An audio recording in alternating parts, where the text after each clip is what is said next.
Welcome to Lightning 2, coming up very shortly. So it's time to get on with our classroom series. This is for advanced drivers. And the topic for today is how to overcome a plateau. And we're going to talk about what that is and how to deal with it.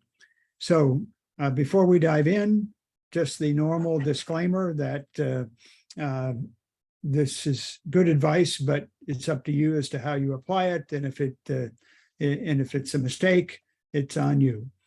So what we're going to talk about briefly what a plateau is, and in fact, why it's a natural part of how we learn and improve. But then we're going to dive into ways that we can figure out what might be in the way and then how to overcome it.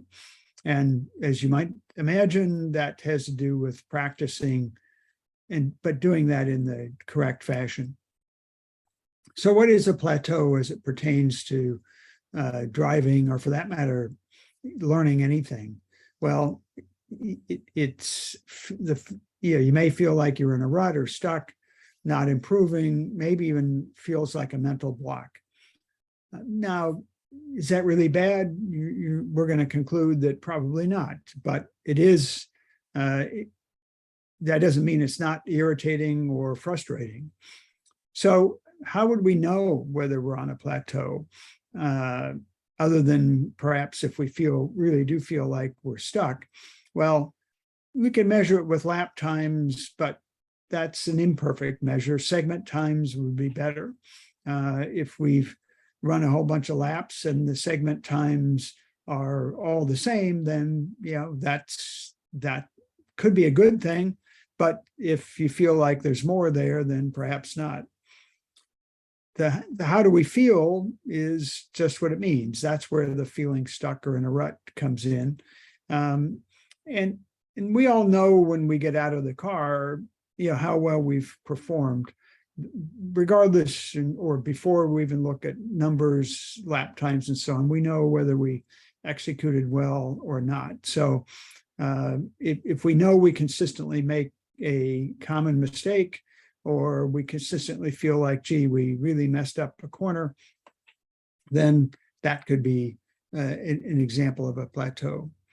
But where does a plateau come from? So let's take a step back here and look at a theoretical learning curve, the red line on the chart here that says we don't know very much and we learn more and more over time. Well, that's kind of the theoretical curve. But a typical learning pattern is more like a staircase where, we make a step up and then we kind of practice that or learn that well enough that it becomes ingrained. And then we take another step up and so on. But a plateau can be the same thing, only, we, if anything, get a little bit worse and, and the steps don't happen as fast as we'd like. So obviously that's not a good thing, but it is a common thing. So if that applies to how you think about your driving, don't feel bad. We've all been there. Everyone's been there. But plateaus are normal, and here's why. Most of you have seen this diagram on the left about, unconscious incompetence leading to eventually conscious incompetence, conscious competence, and finally unconscious competence. So think about riding a bike. You don't know how to ride it, but you're going to try. So you get on it, and that's step one you see in the diagram here. Step two is you have to balance the bike while you're thinking about it. Very hard to do, right? And you fall off a bunch of times. But eventually, we get it. And now we can ride the bike without thinking about it. So let's use an example. Oops, I went too fast here. Let's use an example related to driving, heel and toe. So, first time we try it, not very good, probably. We practice while thinking about it. in some ways even harder than learning to ride the bike, right? The heel and toe, but eventually, we figure it out and we can do it without even thinking about it. Here's a more complicated, or let's say subtle example. When we first start driving, we don't even think about our brake release, and it's often rough. Eventually, we know enough to pay attention to it. We know it's important, but we have to practice. Step 2 here, we have to practice while we think about it. And eventually, if we practice enough, we can get a smoother brake release without actually thinking about it. Now, Ross adds at the bottom of this diagram, this unconscious competence with conscious awareness, which is a refinement, where we can do it without thinking about it, but we're aware of how well we're doing it. Something to aspire to, for brake release, for certain. But if you're stuck on a plateau, it's time to analyze, why. Are you stuck because of a lack of consistency? That's easy to see in segment times or even just how you feel getting out of the car. Or maybe there's a common skill or trait that's not working as well as you'd like in a lot of corners. Could be brake release, it could be corner entry speed, it could be lots of things, right? It could be as simple as heel and toe, for drivers who don't have enough experience with that. Or it could be that one corner or one type of corner is a challenge that you haven't been able to overcome. Well, how are we going to understand that better, or where where we're stuck? Well, if you're taking notes and carefully observing your own driving, that's the place to start. If you're using data, obviously we can look at data and we can look at consistency. We can look at G-sums and other things that tell us, how well we're driving. Video can be very helpful. And of course, you can get a coach in the car. And this gives me a chance to mention that at all of our events, whether you're driving in white or black or even in red, if you'd like to get an instructor in the car with you, just ask. If you don't have an instructor handy to ask, then ask one of the chiefs, to either ride with you or find someone who can. But there's lots of ways to figure out why you're stuck, or perhaps give you a pointer toward what you need to work on. But here's one more really important dimension, which is easy to overlook. And Russ Bentley calls this out. He says, to learn to be the best driver you can be, you have to flirt with being uncomfortable. Now, that may sound a little strange because we don't really want to be pushing aggressively on the track. But at the same time, if we want to improve, we can't be in a rut. And so he goes on to say, there's a fine line between being relaxed and uncomfortable, so that you're not over trying, and versus pushing your limits just enough to feel slightly uncomfortable. And I think that's well said. And he goes on to say, not so uncomfortable that you feel, panic or fear. We don't want to scare ourselves, but we do need to, push ourselves a bit. And a refinement here is to stay relaxed while being uncomfortable. Kind of a non sequitur in some ways, but a right way to think about driving. We do want to be relaxed on track, but if we're relaxed enough that we're not pushing or not trying hard, then we maybe aren't going to advance. So a fine line here. So here's some tips. The basics. Identify one thing to work on. If it's consistency that you're concerned about, then relax and focus on being consistent, and ignore lap time. For as at the beginning, just relax and focus on technique, and maybe even don't even try to go fast. Just work on the technique and being consistent, and that often pays surprising dividends. Obviously, if there's a skill, well, here's some skill things and techniques rather that have been suggested, which I think are good ones. We just talked about being comfortable and relaxed in the car. Well, if you have a death grip on the wheel, you're not relaxed. So consciously, see, are your hands relaxed on the wheel? Vision, we all know how important vision is. Well, vision's one of those things where we can probably always improve. We can always look further ahead. We can always see more. So that's a skill to work on.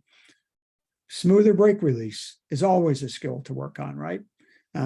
Most of us are struggling every time we go out to improve how well we relax and come off the brakes. And of course, if we're going to work on one thing, we shouldn't try to work on that around the whole track.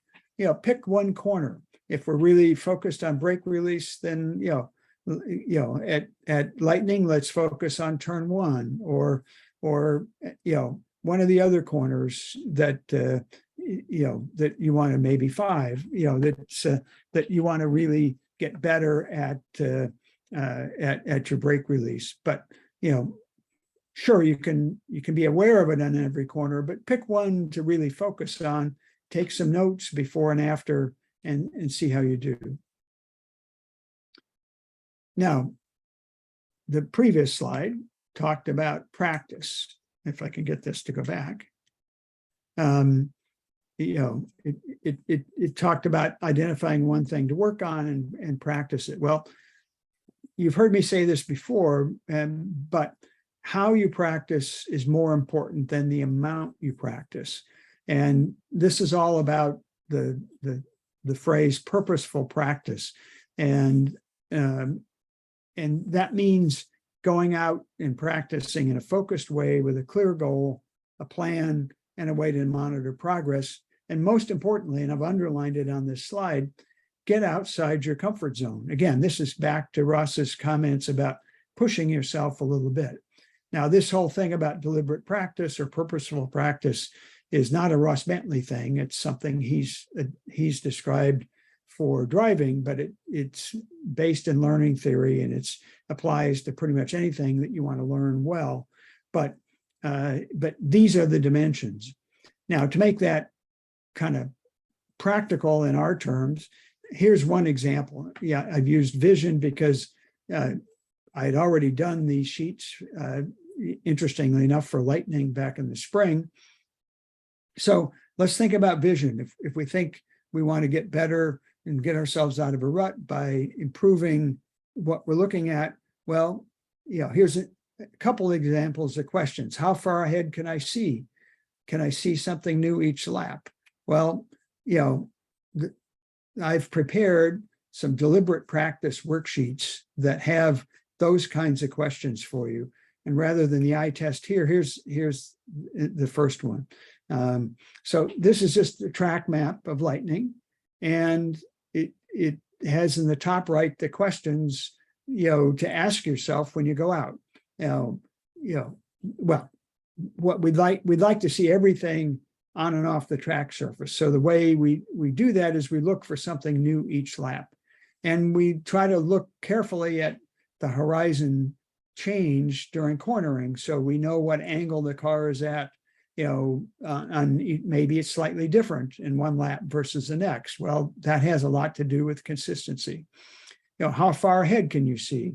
Are you turning your head into the corner? Are you looking around the corners? Those kinds of things. Well, think about those. Give yourself a goal for a given session. Maybe it's how far ahead you're going to see. And when you come in, as it says in the bottom left of the slide here, capture what you've seen right away. Write it down on the track map. Go around the track, start wherever, start at turn 1, and write down what you saw that was new, or what you could use as a landmark that was further ahead than a spot you had looked before. And do that the first thing when you come in. And you'll be amazed what you'll see in this example. But you could apply this to to brake release, you can apply it to anything. It happens, this one is around vision, but all you need is a track map, and give yourself a goal, like you see in the top right here for a given session, whether that's brake release in turn one, or any other particular technique that you need to work on, and make the notes on the track map. There are 2 more deliberate practice worksheets for vision, which are in the slide deck here. This third one could be a good one to work on if you're working on consistency, or even if you just want to improve vision along with the first one. So, because reference points can never have too many, and improving those is always a good thing. So before I wrap up, here's another thought from Ross. And he says, if it seems you're not improving, that may mean you're about to.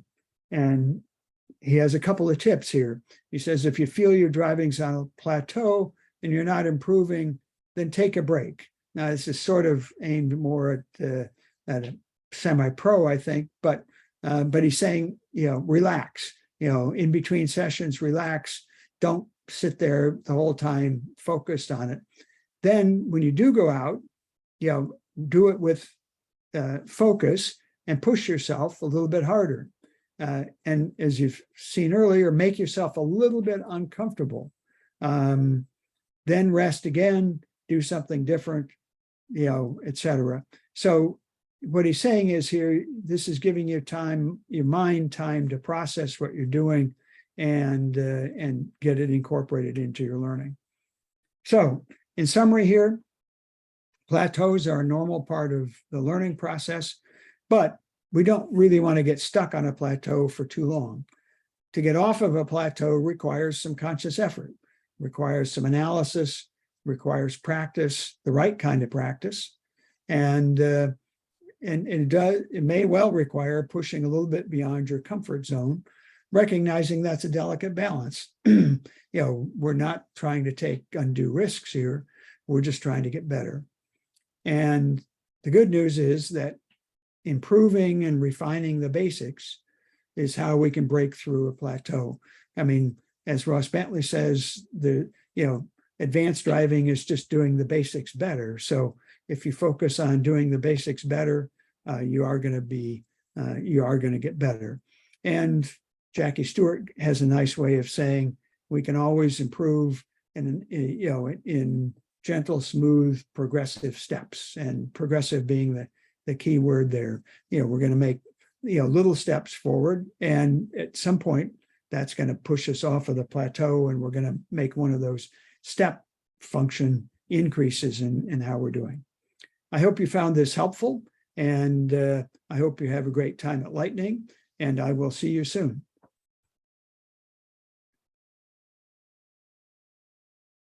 Verse between 7 and 9. So I think that's pretty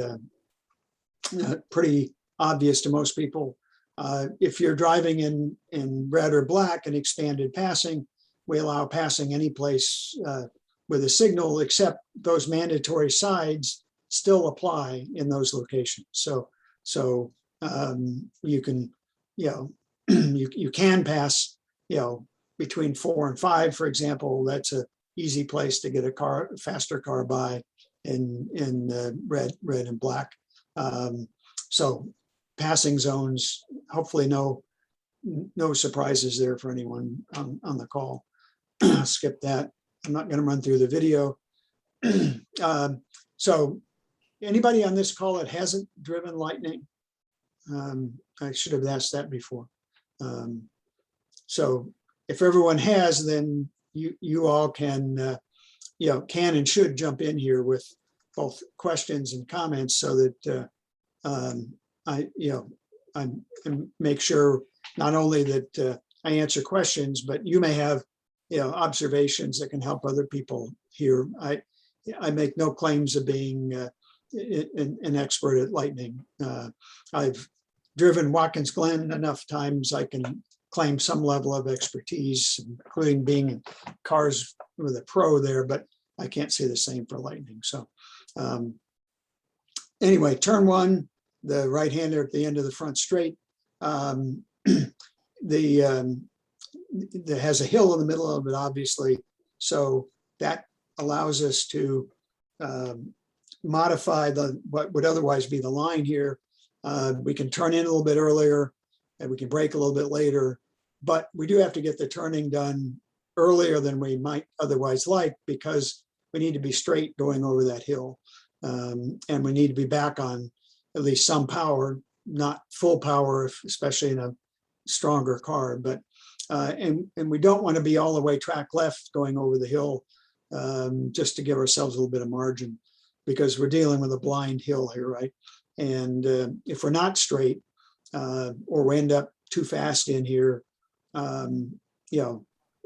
if you do the smart thing and drive off, it's no big deal. But if you get in too hot and try to save it, then the consequences are ugly. It's unfortunately we've seen too often. This is kind of what it looks like. You can see the hill as we're in the braking zone, approaching the corner. Here you can see it is uphill. Some people like to run on the curbing here, at least, the first few inches of it. A lot of people use a lot of the curb here. In my experience, some cars are okay with that, but a lot of cars, get upset by hitting the curb here. So, take your pick here, but just that's part of being consistent. If you're going to consistently use a lot of curb here, you need to be aware of what and how your car is doing to respond to that, and respond accordingly. Track outs over the hill, just a reminder, pit out is to our right here. So we'll see cars as we come over the hill entering the track. But the key thing is straight over the hill and give ourselves a little bit of margin, because now that we get over the hill, we can see where track out is and can see where all the people have driven off in the dirt here, right? And hopefully driven off and not tried to hold it on the track. But please, if there's questions as we go around the track, jump in. Like I said, I'm not pretending any wizardry here. Everybody knows turns 2, 3, and 4 are connected sequence here. And I commend Dennis Maschio's YouTube to you, because he goes into quite a bit of detail on explaining how to drive this. So I'll try to explain that. But I think most people drive 2 and 3 using this line, where we don't apex turn 2 all the way on the curb. We're 4 feet plus or minus off the curb for the apex of 2. The objective being, I think I have it here, the objective is one big arc between 2 and 3, so that 2 and 3 are one corner, one turn of the steering wheel, where we're lengthening. Our purpose is to lengthen the straight section between turns 1 and 2, and to carry as much speed as we can, into through 2 and into 3. And for most people, that apex off the curb at 2 helps us do that. And that puts us out track left as we exit turn 2, but the same arc of the wheel brings us right back into the curb on the inside of turn 3. And in fact, we want to drive right over the beginning of that red and white curb at turn 3. So let's see what that looks like. Here's the approach to 2. This is the apex. I don't think in this particular photo that I grabbed that I'm the full 4 feet off, but so may not be the best photo, but the idea is the one big arc. Here you can see kind of, at the bottom here, the turn in for 3, which is just a continuation of that arc. And when I was before talking about driving over the curb, I was talking about this curb right here. So we want to just, use the beginning of that curb, drive right over it. At least in my experience, that, continues that arc and sets us up to use as much of the track as possible as we head to turn 4. Now here's what that looks like as we approach 3. And here's that curbing again. The cone in this case, in my view, is way too late. I'd be on the early part of that curb and then I'd be coming off of it. But the reason is that there's kind of 2 ways to approach turn 4. And the wider line that I've shown in red on this slide is kind of what we often teach, but isn't always the fastest or most comfortable way through there. So there's 2 options here, and the Dennis Macchio version and lots of other people's version is to basically ignore, if I go back here, is to ignore having the car mid-track here, but just as we exit, if I go back to, as we exit turn 3, we just basically take the car straight for the apex at turn 4 and ignore trying to get back to the right side of the track and allowing us to, again, carry more speed all the way into turn 4. And as the slide says, some cars may require a tap of the brakes to help the car turn.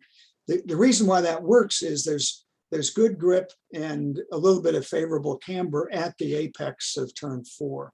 And there's a fair amount of track out.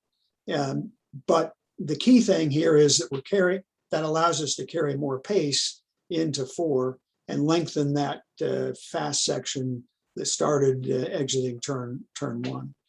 So 2 different ways to drive this, 2 variations, I should say. But if you haven't tried one or the other, try the other one and see what you think. But these are the 2 main variations that I'm aware of for turn 4.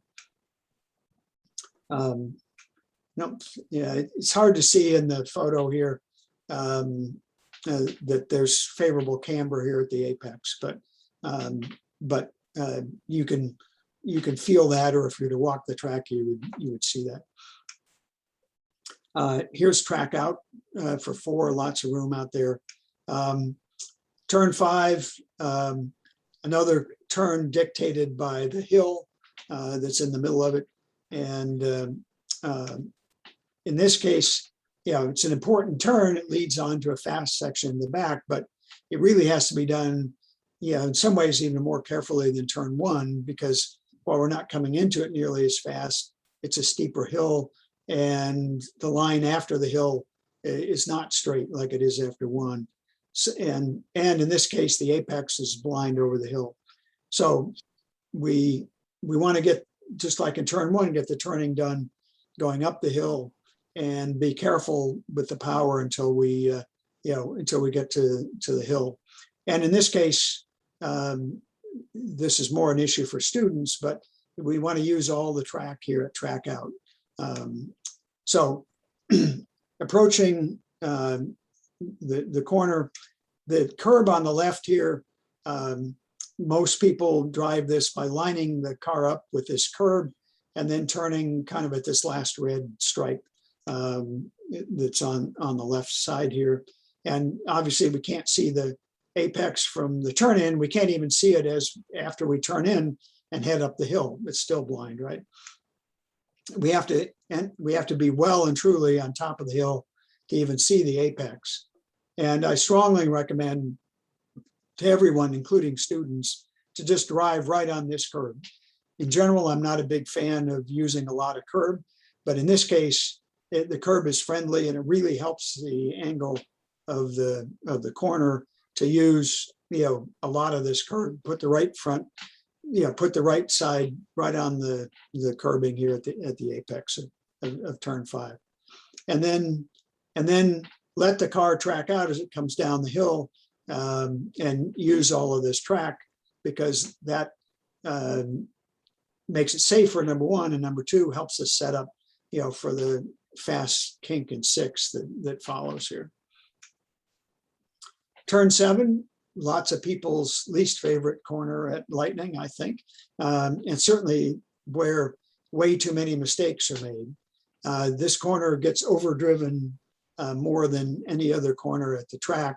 And frankly, I guess I know why, but there's still no explanation for it. This is a slow in, fast out corner. Almost everybody brakes too late, trail brakes too much on this corner. Almost everybody. And it doesn't help that the brake markers are way too late here. Most cars need to brake before you get to the bridge or at the bridge at the latest. And if you wait till the brake markers, there's almost no way in most cars that you're going to get stopped down in time. Also on this corner, the apex is earlier than you might expect. I'll explain why in a moment, but it's very early on the curbing. It's the second red stripe or maybe even sooner than that. And it's all because of the camber. There's favorable camber there, unfavorable later. So we want to do that. And we want to turn in at the end of the right side curb. And that wants to be the slowest point in the corner. We want to actually gain speed after we turn in here, unlike a lot of corners where we're still slowing down, getting to the apex. Dennis said, I don't know what car he was driving, but he was gaining 7 miles an hour between turn in and apex here, which is a lot. So, point is, this is a slow in, fast out. You can even turn the car in a touch more when you get to the apex and take advantage of that extra camber that's there, just for a moment, to help your way through the corner here. So everybody knows, the bridge is here that dictates or sets up the braking zone. The braking zone's downhill, of course, a bit here, which doesn't help. It often feels a bit slippery to me. Certainly if it's wet, the braking zone here gets very slippery. But even in the dry, it's downhill. The corner invites you to brake late, and guess what? You end up off the track. Or if you don't end up off the track, you just end up slow exiting the corner. So turn in is right at the end of the curbing, right where the cone is in this photo. But again, this should be the slowest part of the corner. As soon as we turn here, we should be starting to pick up a little bit of gas. The apex is early. A few years ago, this first white bit of concrete wasn't here, and everybody, myself included, was apexing literally on the beginning of the curb. And they put the extra concrete in because it developed a big hole. But it's still, the apex is early here. A lot of people are apex this corner too late. And if you do apex it late or whatever, you can run out of track here.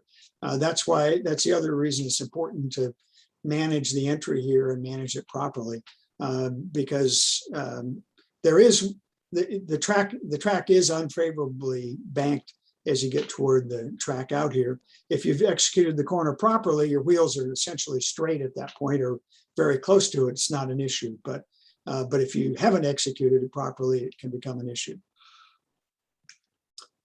Everybody's favorite, right? Lightbulb or the bowl, turn 9. Again, there's 2 lines through here, and I'm going to illustrate the one that I'm most familiar with, the one that I generally teach, and that many drivers prefer, but there are some drivers who prefer the other one, and I'll talk about both of them as we go through here. So the inside line, which is the one I'm going to talk about first, we aim at the gap in the wall, we brake kind of in a straight line. I describe it as tossing the car into the banking. Just let the car's momentum carry it right into the banking, but no more than halfway up. And then get the eyes around to the right, a long ways around, look for the culvert, which is on the inside, and opposite more or less where the apex is and gradually bring the car down to that. The alternative line enters much closer to track left on, coming into the light bulb, and makes a big arc that has a slight decreasing radius to it, but one big arc with the objective to carry more speed, even though it's longer. And it's a line that Miatas like, apparently, and some other drivers prefer that line. I haven't done two back-to-back comparisons enough to know which one's faster in my car, so I can't. I just generally I'm biased toward lines that have less distance. So what it looks like it is as we're approaching. You see the gap in the wall, right? Makes a nice visual to aim at. The other thing I want to call your attention to here is this white line. See the white that's brighter along the grass here than the rest of the white line? That little section there, which is, I don't know, 100 feet plus, is more or less straight, and it's a perfect reference for braking. Whatever amount of braking you need to do here, we can, the majority of it, we can do in a straight line right there, and then trail whatever amount of braking we feel we can trail up into the banking. This is kind of what it looks like, up a little bit further.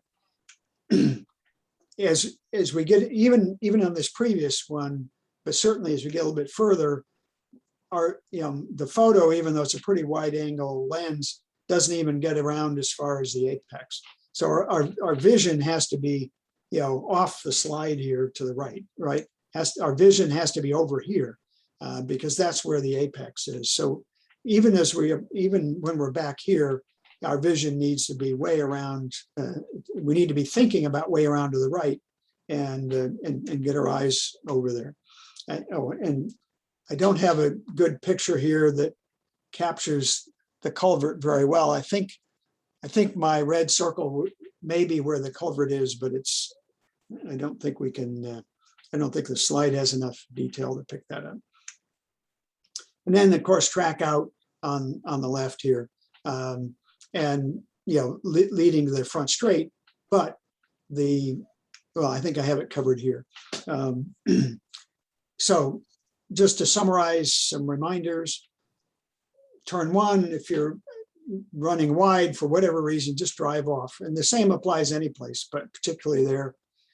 Same applies at turn 5 that needs great respect to get that executed properly. Turn 7, we talked about, way too easy to overdrive it, get into it too fast. On the front straight, and this is what I should have emphasized a moment ago, we have to be aware as we're exiting the light bulb that pit in is over the hill on the right. It's blind, right? We can't see it. So if a car's pitting in, we may or may not see them. And if we give a pass signal exiting the light bulb, now both cars get crowded, never mind the pit entrance, because the track bends to the right. It's technically has a turn number associated with it at that top of the hill there. So it's really quite a potentially dangerous situation, exiting the light bulb until we get over the hill onto the front straight and can see everything that's in front of us as we get on the front straight. So a lot of places that deserve respect to pay attention to. That said, lots of people like the track, and it is quick, and so so lots of ways to enjoy it.